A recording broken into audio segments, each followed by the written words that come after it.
போட்டித் தேர்வு மாணவர்கள் அனைவருக்கும் வணக்கம். நம்ம இந்த பகுதியில் யாரை பற்றி பார்க்க போகிறோம் அப்படின்னு பார்த்தீங்கன்னா, அயோத்திதாச பண்டிதர் அவர்களை பற்றி தான் பார்க்க போகிறோம். அவர்களுக்கு இதை தாண்டி வெளிலேருந்து கொஷின் வரப்போகிறது இல்லை. அதனால நீங்கள் என்ன பண்ணுறீங்கன்னா, நான் சொல்ல சொல்ல நல்லா காதால் கேட்டுக்கிட்டு ஒரு நோட்டும் ஒரு பென்னும் எடுத்துகிட்டு நோட்ஸ் எடுத்துகிட்டே வாங்க முதல்ல பிறப்பை பார்க்கலாம்.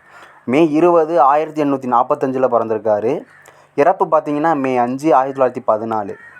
எப்போ பிறந்தாருன்னா மே 20, 1845லையும், இறப்பு எப்போனா மே 5, 1914லையும். அவரோட இயற்பெயர் பார்த்தீங்கன்னா காத்தவராயன். வல்லக்களத்தி அயோத்திதாசர் தான் அவரோட குரு பேர். அதனால தான் அவர் பேரை வந்து அயோத்திதாசர்னு மாற்றிக்கிட்டார். இடம் பார்த்தீங்கன்னா எங்கே பிறந்திருக்காரு அப்படின்னு பார்த்தீங்கன்னா, மெட்ராஸ் மாகாணம் ஆயிரவிளக்கு பகுதியில் பிறந்தவர். அப்படியே சிறப்பு பண்புகளை பார்க்கலாம். ஒரு தீவிர தமிழ் அறிஞராகவும் இருந்திருக்காரு, சித்த மருத்துவராகவும் இருந்திருக்காரு, அரசியல் சிந்தனையாளர், பத்திரிகையாளர், சமூக அரசியல் செயல்பாட்டாளர், தென்னிந்திய சமூக சீர்திருத்தத்தின் தந்தை. இது அடிக்கடி டிஎன்பிசி எக்ஸாமில் கேட்டிருக்காங்க. எத்தனை வாட்டி கேட்டிருக்காங்க டிஎன்பிசிக்கு தெரியாது, அந்தளவுக்கு கேட்டிருக்காங்க. நல்லா பார்த்துக்கோங்க, இன்னொரு வாட்டி தான் பார்க்கலாம். ஒரு தீவிர தமிழ் அறிஞராகவும் இருந்திருக்காரு, சித்த மருத்துவர், அரசியல் சிந்தனையாளர், பத்திரிகையாளர், சமூக அரசியல் செயல்பாட்டாளர், தென்னிந்திய சமூக சீர்திருத்தத்தின் தந்தை. இவர் வந்து எந்தெந்த மொழியை வந்து கற்றுருக்காரு அப்படிங்கிறத பார்க்கலாம். தமிழ், ஆங்கிலம், சமஸ்கிருதம், பாடி ஆகிய மொழிகள் வந்து புலமை பெற்றிருக்காரு. அவர் நடத்திய இதழை பார்க்கலாம். ஒரு பைசா தமிழன். அது எந்த ஆண்டுனா 1907. அதை தான் தமிழன்னு பின்னாளில் பேர் மாற்றம் செஞ்சாங்க. இந்த ஒரு பைசான் தமிழன் இதழை தான் பின்னாளில் தமிழன் என்று பெயர் மாற்றம் செஞ்சாங்க. அது எப்போ தொடங்கினார் அப்படின்னு பார்த்தீங்கன்னா, ஒரு பைசா தமிழன் என்ற இதழை 1907. புதன்கிழமை வந்து இந்த இதழ் வந்து பப்ளிஷ் ஆகும். அப்புறம் அயோத்திதாசருக்கு அப்புறம் வந்தவங்க மாதம் 2 முறை இதை வந்து வெளியிட்டிருக்காங்க. இந்த இதில் திராவிட பாண்டியன்னு ஒரு இதழையும் தொடங்கியிருக்காரு 1885. திராவிட பாண்டியன் 1885. அதுக்கப்புறம் பார்த்திங்கன்னா, யார் வந்து அவருக்கு வந்து அச்சு இயந்திரம் கொடுத்தாங்க அப்படின்னு கேட்பாங்க. கோலான் தங்கவயல் வாசகர்கள் தான் அவருக்கு வந்து அச்சு இயந்திரத்தை கொடுத்தாங்க. யாருன்னா கோலான் தங்கவயல் வாசகர்கள் தான் அச்சு இயந்திரத்தை கொடுத்துருக்காங்க. அவர் நடத்திய அமைப்புகளை பார்க்கலாம். திராவிடர் கழகம் 1882. இப்போ இருக்கிற திராவிட கழகத்துக்கெல்லாம் முன்னாடியே 1882லேயே அயோத்திதாசர் அவர்கள் ஆரம்பிச்சிட்டாங்க திராவிடர் கழகம். திராவிட மகாஜன சபை 1891. அதோட முதல் மாநாடு எங்கே நடந்ததுன்னா நீலகிரி. இப்போ நடந்த குரூப் 4 எக்ஸாமில் கூட கேட்டிருந்தாங்க. திராவிடர் கழகம் 1882. திராவிட மகாஜன சபை 1891. முதல் மாநாடு நீலகிரியில் நடந்தது. ரொம்ப முக்கியம், பார்த்துங்க. அதுக்கப்புறம் அத்வையானந்தா சபா 1876. அத்வையானந்தா சபா 1876. அப்புறம் சாகி பௌத்த சங்கம் அது ஒன்று ஆரம்பிச்சிருக்காரு. சாக்கிய பௌத்த சங்கம்னு ஒன்று ஆரம்பிச்சிருக்காரு. அது எப்போன்னா 1898 சென்னையில் ஆரம்பிச்சிருக்காரு. தமிழ் பௌத்த மறுமலர்ச்சி இயக்கத்தையும் ஆரம்பிச்சிருக்காரு. அப்புறம் அவரோட சிறப்புகளை பார்க்கலாம். இதழியல் கருவி. அது வந்து 2 வந்து அயோத்திதாசர் அவர்கள் வந்து கருவியாக எடுத்தார். ஒன்று வந்து இதழியலையும், இன்னொன்று வந்து கல்வியையும். அப்புறம் பார்த்திங்கன்னா, சமூக நீதிக்காக இயக்கம் நடத்தியவர், சாதிய மேலாதிக்கத்துக்காக குரல் கொடுத்தவர், தமிழகத்தில் வந்து ஒடுக்கப்பட்டவருக்காக பல பள்ளிகளை திறந்தவர் அயோத்திதாசர் அவர்கள். பல பள்ளிகளையும் திறந்திருக்காரு தமிழகத்தில்.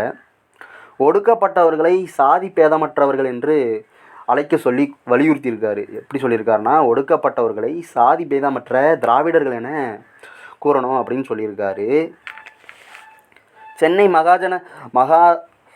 மாகாண சங்கம் வந்து 2 கோரிக்கைகளை வச்சுட்டு சென்னை மாகாண சங்கத்திடம் அவர் வந்து 2 கோரிக்கையை வச்சார். ஒன்று வந்து கல்வி, இன்னொன்று வந்து இடஒதுக்கீடு.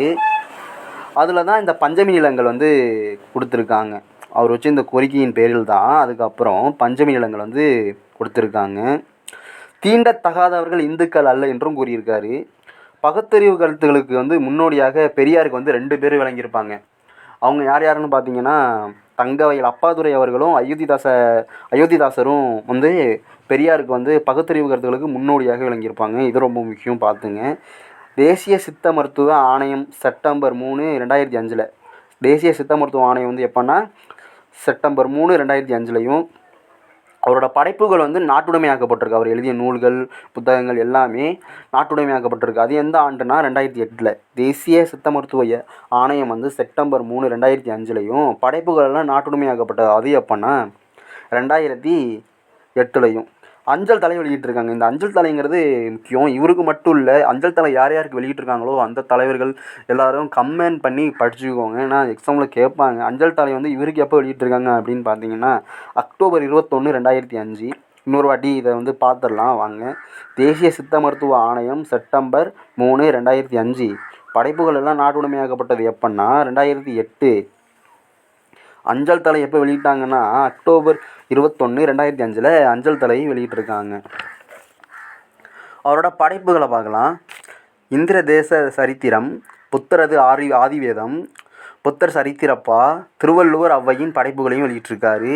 விவாக விளக்கத்தையும் வெளியிட்டிருக்காரு. என்னென்ன? இந்திர தேச சரித்திரம், புத்தரது ஆதிவேதம், புத்தர் சரித்திரப்பா, திருவள்ளுவர் ஔவையின் படைப்புகளையும் வெளியிட்டிருக்காரு. விவாக விளக்கம் படைப்புகளையெல்லாம் உருவாக்கியிருக்காரு. படைப்புகள் வேறு, பதிப்புகள் வேறு. அடுத்து நம்ம பதிப்புகளை பார்க்கலாம். போகர் 700, அகத்தியர் வந்து 200, சிமிட்டு ரத்தின சருக்கம் வந்து பாலவடாகம். என்னென்னா போகர் 700, அகத்தியர் 200, சிமிட்டு ரத்தின சுருக்கம், பாலவடாகம். இதெல்லாம் வந்து அவரோட பதிப்புகளாக சொல்கிறாங்க. அவரோட கூற்றுகளை பார்க்கலாம். நிலவு வளர்வது போல அறிவை வளர்க்க நூல்கள் தேவை அப்படின்னு சொல்லியிருக்காரு. நிலவு வளர்வது போல அறிவு வளர நூல்கள் தேவை அப்படின்னு சொல்லியிருக்காரு. வானம் பொய்க்க காரணம் ஒழுக்கமுள்ள ஞானிகள் இல்லாமையே அப்படின்னு. வானம் ஏன் மழை பெய்யல அப்படின்னு கேட்டிங்கன்னா ஒழுக்கமுள்ள ஞானிகள் யாருமே இல்லை அப்படின்னு சொல்லியிருக்காங்க. பிராமியத்தால் ஒடுக்கப்பட்டவர்கள் உண்மையான பௌத்தர்கள் அப்படின்னு சொல்லியிருக்காரு. இது இன்னொரு வாட்டி நம்ம பார்த்ததெல்லாம் ரிவிஷன் பண்ணிடலாம். அப்படியே அவரோட பிறப்பை பார்த்தீங்கன்னா மே 20, 1845, இறப்பு மே 5, 1914. இயற்பெயர் காத்தவராயன். அவர் குரு மேலே உள்ள பற்றுனால தான் அயோத்திதாசன் என்ற பெயரை மாற்றிக்கிட்டார். அதுக்கப்புறம் சிறப்பு பண்புகளை பார்த்தீங்கன்னா ஒரு தீவிர தமிழ் அறிஞராகவும் இருந்திருக்காரு, சித்த மருத்துவராக இருந்திருக்காரு, அரசியல் சிந்தனையாளராகவும் இருந்திருக்காரு, பத்திரிகையாளர், அரசியல் செயல்பாட்டாளர், தென்னிந்திய சமூக சீர்திருத்தத்தின் தந்தை என்றும் போற்றப்படுறாரு. அப்புறம் அவர் எந்தெந்த மொழியில் புலமை பெற்றிருக்காருன்னா தமிழ், ஆங்கிலம், சமஸ்கிருதம், பாலி ஆகிய மொழிகளிலையும் புலமை பெற்றிருக்காரு. ஒரு பைசா தமிழனா 1907 வந்து தொடங்கியிருக்காரு. 1907 சிலது சொல்லுவாங்க, 1908 சொல்லுவாங்க. பார்த்து படிச்சுக்கோங்க. அதை வந்து தொடங்கியிருக்காரு. அதை தான் தமிழன்னு பின்னாடி பேர் மாற்றம் பண்ணியிருக்காரு. அப்புறம் திராவிட பாண்டியன்னு இதுலையும் தொடங்கியிருக்காரு 1885. அப்புறம் அமைப்புகள் தொடங்கியிருக்காரு. திராவிடர் கழகம் 1882, திராவிட மகாஜன சபை 1891, முதல் மாநாடு நீலகிரியில், அத்வைனந்தா சபா 1876, சாக்கிய பௌத்த சங்கம் 1898. யாரோட தாக்கத்தினால? ஹெச்எஸ் ஆல்காட்டு தாக்கத்தினால சென்னையில் தொடங்கியிருக்காரு. தமிழ் பௌத்த மறுமலர்ச்சி இயக்கத்தையும் தொடங்கியிருக்காரு. அவர் வந்து ரெண்டை வந்து சிறப்புகளை பார்த்திங்கன்னா அது 2 வந்து கையில் எடுத்தார். ஒன்று வந்து இதழியலையும், இன்னொன்று கல்வியையும். தமிழகத்தில் பல பள்ளிகளை, ஒடுக்கப்பட்டவருக்கான பள்ளிகளையும் பல பள்ளிகளை திறந்திருக்காரு.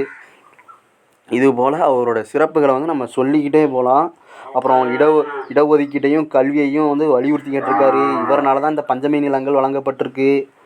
இன்றைக்கி வந்து நம்ம அயோத்திதாசர் பண்டிதர் அவர்களை பற்றி பார்த்தோம். நாளைக்கு வேறு ஒரு தலைவர்களை பற்றி பார்க்கலாம். இது போன்ற போட்டிதற்கான வீடியோஸ் நீங்கள் பார்க்கணுன்னா நம்ம சேனல் சப்ஸ்கிரைப் பண்ணிக்கோங்க. இந்த வீடியோ பிடிச்சிருந்தா லைக் பண்ணிக்கோங்க. நன்றி, வணக்கம் நண்பர்களே.